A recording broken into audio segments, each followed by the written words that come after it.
So we know Fiji has done outstandingly well. They almost beat Wales. Man, if the Ruck could just get that ball, we're never going to get over that. That could have been a first win for Fiji at the World Cup in their opener game, their first game. But it was not to be, guys.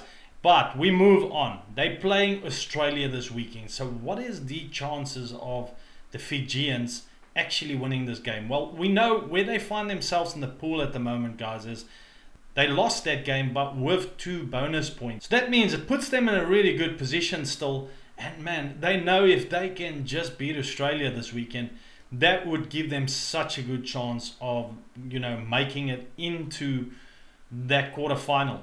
The challenge they're going to have is Australia. If it was the Australia of maybe 3 weeks ago, obviously we know Eddie Jones going with a totally new team, picking it for the World Cup. I think a few games ago, before the warm-up games, it would have been definitely Fiji in favour. But we got to feel that with the form in the last game from the Australians, and they look pretty decent, this is going to be a very close game again.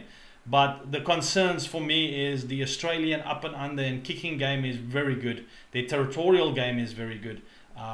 And they do not easily miss kicks to the post these days with Donaldson. He's in good form as well. That they might have a challenge that this might just be going to be a little bit too far for them.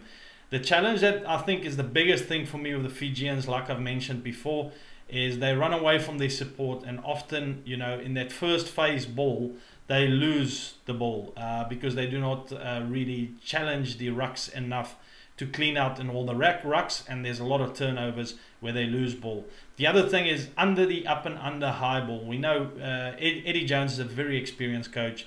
He will be coming in with all kinds of tactics like that.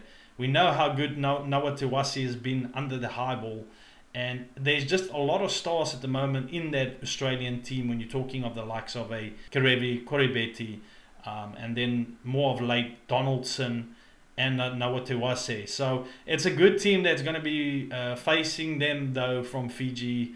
I've seen there's no injury concerns. Those guys are just superhumans. I don't know if they ever get injured. Naya Kevu, I mean, captain, Mr. Amazing, he's just so dangerous in the midfield. It's going to be how good Eddie is as a coach to manage Naya Sevu and Radradra in that midfield, because that's really where the Fijians cause a lot of trouble. If the Fijians can just maybe slow down a game a little bit more, focus on, just winning those upfront battles, always securing their ball and holding on to possession. If we can see that type of Fiji team this week, they could have a shot at this. We know Danilo Taupo is out of this game with a hamstring strain for this game, so it does give them a little bit of a better chance there as well, because we know how good he is, how strong he is. But in general, I think for the Fijians, it's just, I know they love the loose running type play. Just slowing it down a little bit maybe might be a good thing. I don't think they cannot challenge the Australians in any of the set pieces.